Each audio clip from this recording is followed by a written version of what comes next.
Hello students, स्वागत है आप सभी का ऑनलाइन क्लासेस के अंदर। आज अपन पढ़ेंगे अपना नया चैप्टर होगा जो होगा प्रथम संक्रमण धातुएं या तत्व, है ना। डी ब्लॉक के एलिमेंट पढ़ने वाले हैं। डी ब्लॉक के एलिमेंट के हर एक एलिमेंट्स की अलग अलग क्वालिटी है, अलग अलग यूजेस है, अलग अलग उनकी करेक्टर्स हैं। यानी कि आप फिजिकल अगर करेक्टर देखते हो वो भी अलग है, और अगर केमिकल करेक्टर देखते हैं वो भी अलग है। वो आज अपन डिस्कस करेंगे। ओके, तो आपके कोर्स में है प्रथम ट्रांजिशन श्रेणी। प्रथम ट्रांजिशन श्रेणी मतलब ट्रांजिशन एलिमेंट्स का मतलब क्या हो गया, आपके संक्रमण धातुएं। संक्रमण धातुएं का मतलब होता है आपके डी ब्लॉक के एलिमेंट्स को संक्रमण धातुएं कहते हैं। संक्रमण क्यों कहते हैं इन्हें, पहली बात तो आती है ना। प्रथम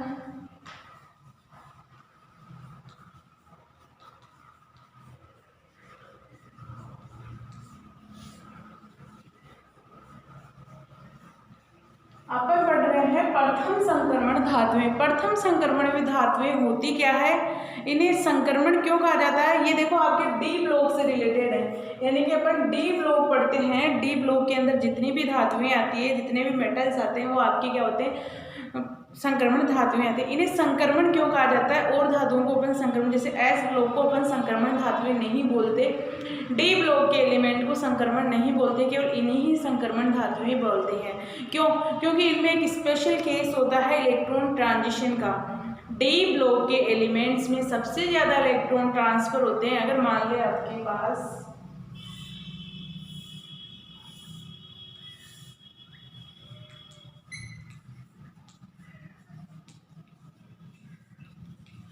इस तरीके से, अगर आपके पास कोई एनर्जी लेवल है, ये एनर्जी लेवल है आपको, ओके। एनर्जी लेवल है तो अगर इलेक्ट्रॉन होता है वो ग्राउंड स्टेट में है, मान लो, तो क्या करता है, एक्साइट स्टेट में जाने की टेंडेंसी रखता है ना। अगर इसे थोड़ी सी भी लाइट मिल जाए, कोई इलेक्ट्रॉन है, इलेक्ट्रॉन को अगर थोड़ी सी भी लाइट अपन दे दें, देने के बाद में क्या होगा, ट्रांजिशन होगा।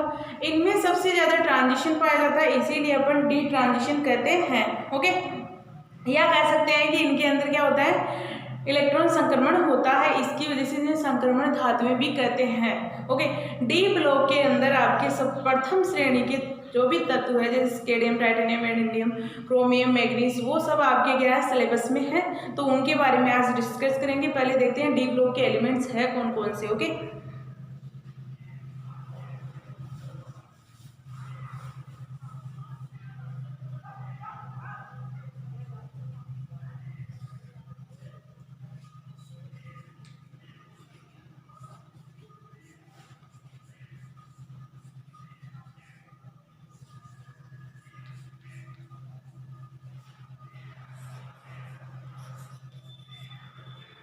ये हो गया 21 पे।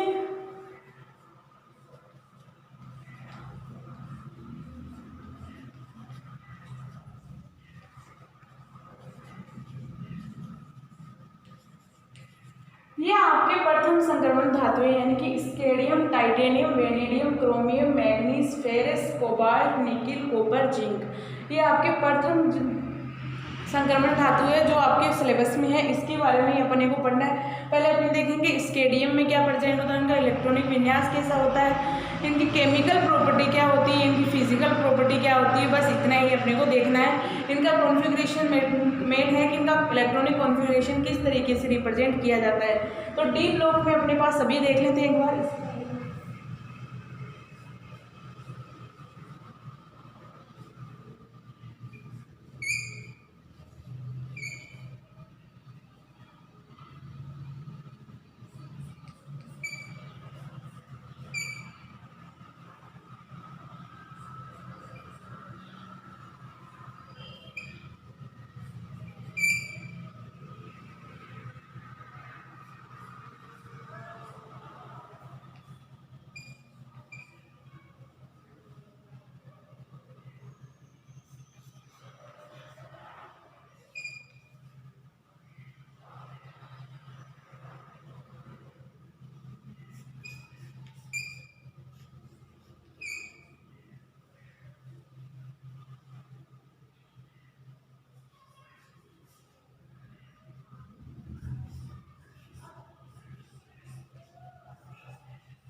जिंक, मरकरी और आपके क्या आता है इसमें लास्ट में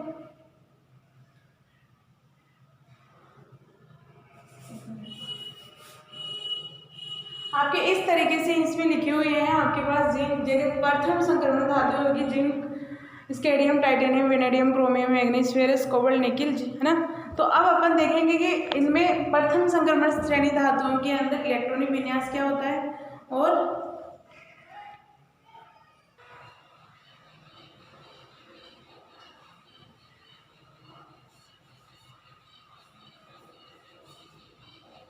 ये होते हैं आपके डी ब्लॉक के एलिमेंट्स। डी ब्लॉक के एलिमेंट्स में अपने को इलेक्ट्रॉनिक कॉन्फ़िगरेशन देखना, इन्हें कहा जाता है संक्रमण धातुएं, है ना।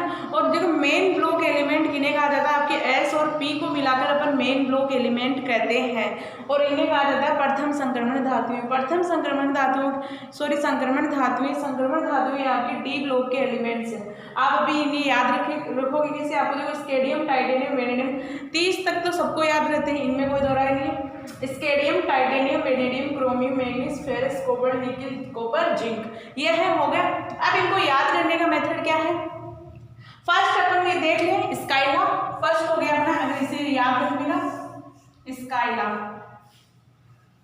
Scylla, okay. स्काइला मतलब एस सी हो गया, वाई हो गया और ये ला मतलब एल हो गया और इसे अपन ऐसे याद रख सकते हैं टाइटेनियम, ऑर्नियम, जर्कोनियम, है ना। और इसका हो गया V Nobita, V Nobita, okay. इसका हो गया कर्मो,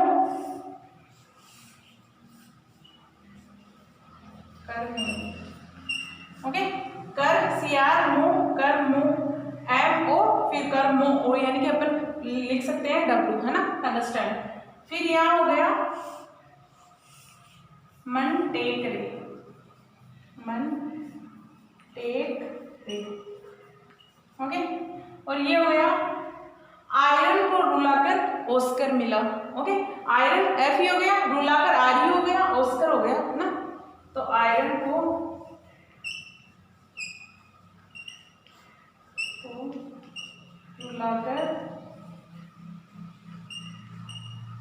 रुलाकर ऑस्कर मिला, ऑस्कर मिला। ये हो गया कौन रहेगा ईरान, कौन रहेगा ईरान। और ये हो गया नहीं पढ़ोगे तो पीटोगे, नहीं पढ़ोगे तो पीटोगे। और ये हो गया कॉपर, आप ये तो लिख सकते हैं अपने आप जिंक, कैडमियम, मरकरी, है ना। तो इन्हें तो खुद से किया जा सकता है, जो नहीं हो सकते उन्हें याद ही मैंने ट्रिक बता दिया। देखो अगर आपके पास कोई और ट्रिक है, जैसे अपन हर का अलग अलग ट्रिक बना हुआ होता है, किसी भी चीज़ को याद रखने के लिए सब अपने हिसाब से अलग अलग ट्रिक बनाते हैं। जैसे एस ब्लॉक को अपन अलग ट्रिक बना के पढ़ते हैं, पी ब्लॉक के लिए अलग पढ़ते हैं ना, तो डी ब्लॉक को भी सब अलग अलग तरीके से पढ़ सकते हैं, है ना। तो ये अगर आपको ये ट्रिक अच्छा लगे तो ये, वरना अगर आपको याद है पहले से तो कोई बात नहीं, ओके। तो अपने पास है अपन संक्रमण धातुएं पढ़ रहे हैं। संक्रमण धातुएं पढ़ने से पहले अपने को थोड़ा बहुत ये नॉलेज होना चाहिए कि इनका इलेक्ट्रॉनिक विन्यास बस अपने को आना चाहिए।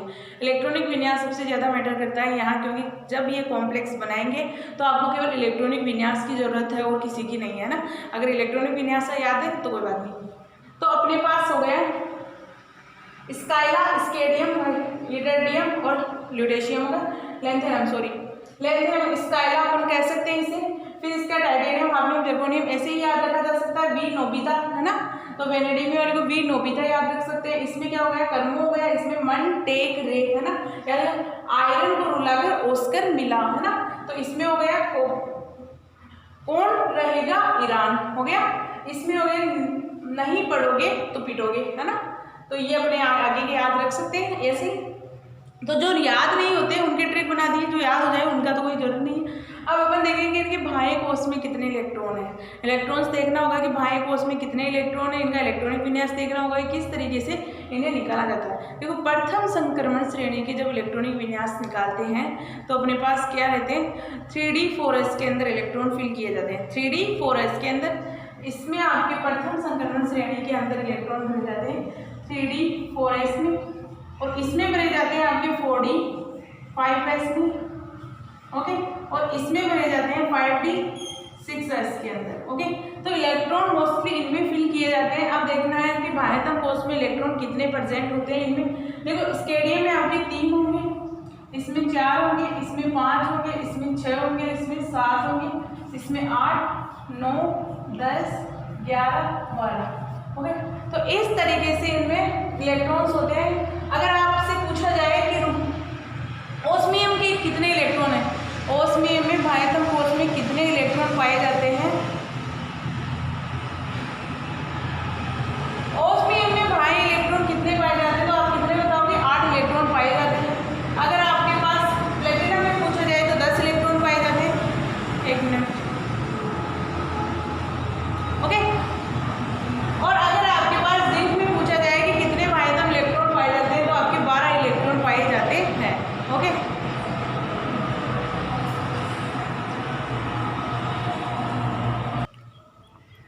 तो अपन इस तरीके से ज्ञात कर सकते हैं हर किसी में भी कितने हैं। सभी को याद रखने की जरूरत नहीं है, बस अपने को अगर ये आते हैं कि ट्रिक क्या है कि अपने पास किस तरीके से ऑर्बिटल पे इलेक्ट्रॉन्स होते हैं, स्केडियम, titanium, vanadium, chromium, manganese, ferrous, cobalt, nickel, अगर ये याद है तो अपन नीचे वाले आराम से निकाल सकते हैं। अगर मरकरी में पूछा जाए आपके पास अगर कि मरकरी का इलेक्ट्रॉनिक विन्यास बताए, तो आप किस तरीके से बताओगे।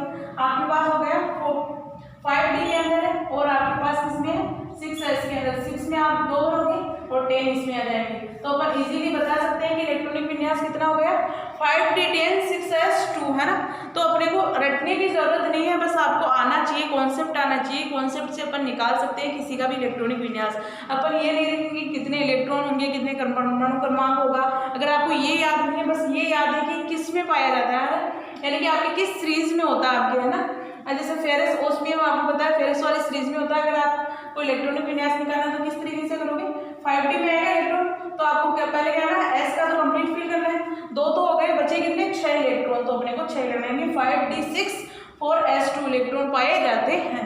इसी तरीके से अगर टंगस्टन का पूछा जाए तो टंगस्टन में कितना होता हो गया 5d 6s होता है इसका और इलेक्ट्रॉनिक विन्यास, तो इसमें हो जाएंगे 2 इलेक्ट्रॉन। तो इसमें अब बचे कितने आपके 6 में से 2 गए तो 4 इलेक्ट्रॉन डी में आ जाएंगे ना। तो इस तरीके से अपन इनका इलेक्ट्रॉनिक कॉन्फ़िगरेशन भरते हैं और इलेक्ट्रॉनिक कॉन्फ़िगरेशन याद करते हैं।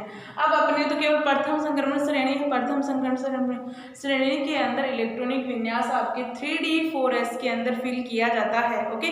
तो अपन 3d 4s में एक एक का इलेक्ट्रॉनिक विन्यास देखेंगे और देखेंगे कि इनका कितनी ऑक्सीडेशन स्टेट इनकी होती है, कितने में वरी करती है। नहीं देखा है तो देख लो एक बार ये।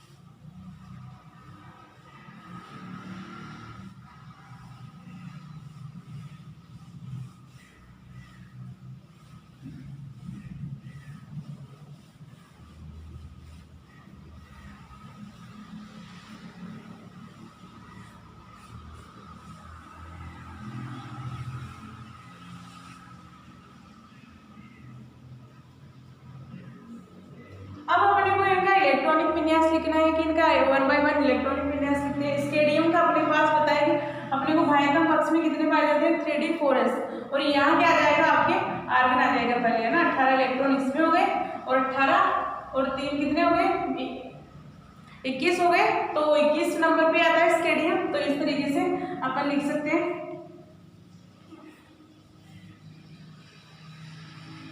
3d और 4s2 3d 1 इस तरीके से होते हैं। और इसमें टाइटेनियम में देखा जाए तो 3d 2 4s2, ओके। फिर इसमें 3d 3 4s2, 3 तो 5 हो गए इलेक्ट्रॉन। इसमें 3d 4 4s2, इसमें 3d 4 4s 5 4s2, 5 6 7 हो गए। इसमें 3d6 इसमें 3d7 इसमें 3d8 इसमें 3d9 और लास्ट इसमें हो गया आपका 3d10 इस तरीके से इनमें इनका इलेक्ट्रॉनिक विन्यास होता है आपके, है ना। 3D में बस आपको आगे लेना है, इसके अंदर 18 इलेक्ट्रॉन होते हैं, 18 के बाद में आप काउंट कर दे जाना, आपके इलेक्ट्रॉनिक विन्यास सेम हो जाएगा। ओके, तो आप चाहो तो इनके सबके आगे क्या लगा सकते हो, ऑर्गन लगा सकते हो आगे। जब अपन इलेक्ट्रॉनिक विन्यास बढ़ते हैं, अगर आपके पास कोई संक्रमण धातु जो उत्कर्ष गैसों के विन्यास जैसा हो रहा है कि उससे आगे आ रहा है, तो अपन लिख सकते हैं, है ना।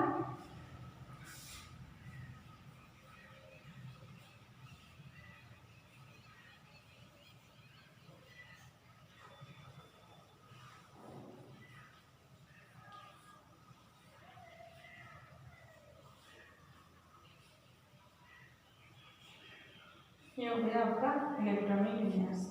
तो कोई रटने की जरूरत नहीं है, बस आपको अगर आता है कि इसका 3d 4s में इलेक्ट्रॉन भरे जाते हैं तो काउंट करके अपन फील कर सकते हैं। ओके, तो इस तरीके से हम इनका इलेक्ट्रॉनिक विन्यास निकाल सकते हैं कि किस तरीके से इनका देखो इनका इलेक्ट्रॉनिक विन्यास काम कहाँ आएगा सबसे ज़्यादा।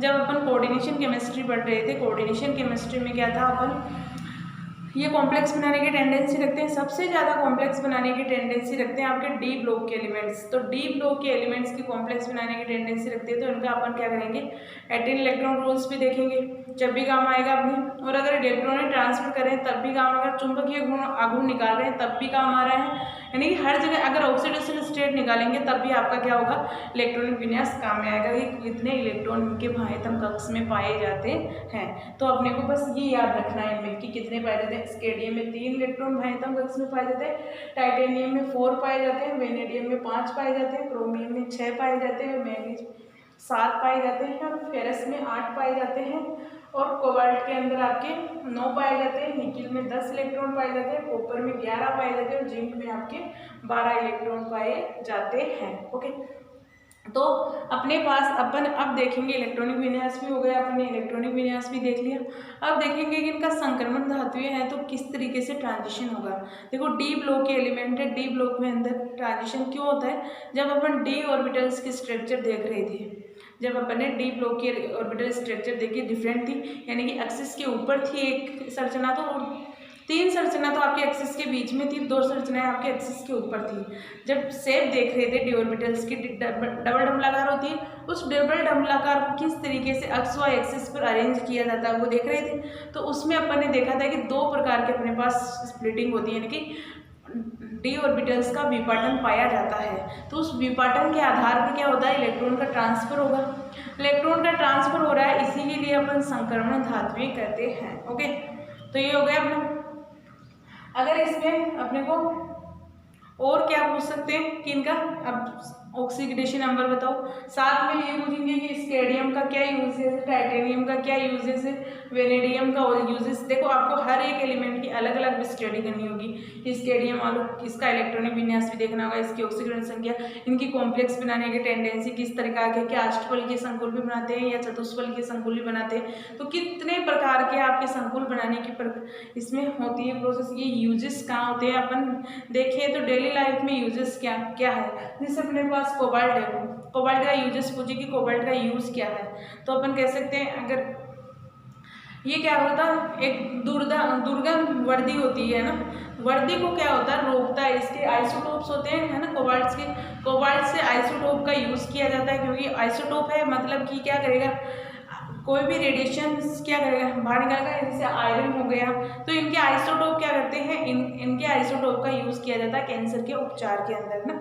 तो ये सब अपन देखेंगे। प्लेटिनम हो गया, जब इनका विकिरण किया जाता है न्यूक्लियर केमिस्ट्री के अंदर, तो क्या होता है, अलग अलग रेस होती है। रेस का किस, जैसे एक्सरे है या gamma ray, gamma ray x ray का यूज़ क्या किया जाता है, कैंसर को कैंसर के उपचार में, यानी कि जो ट्यूमर होगा उसकी पहचान करने में, उसको डिस्ट्रॉयड करने के लिए यूज़ किया जाता है। तो ये सब अपन के अलग अलग है। जिंक का कहाँ यूज़ किया जाता है मोस्टली, तो अपन बोल सकते हैं जिंक का कहाँ किया जाता है, सीमेंट के अंदर किया जाता है। तो इस तरीके से अपन बता सकते हैं। कॉपर का क्या हो गया, मिश्र धातुएं बनाने में यूज़ किया जाता है ना।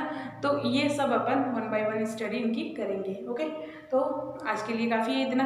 पहले आप डी ब्लॉक के एलिमेंट्स को जान लो कि होते क्या है। ओके, केवल इनका कॉन्फ़िगरेशन जान लो, इलेक्ट्रॉनिक विन्यास हो जाएगा अपना और बस खत्म।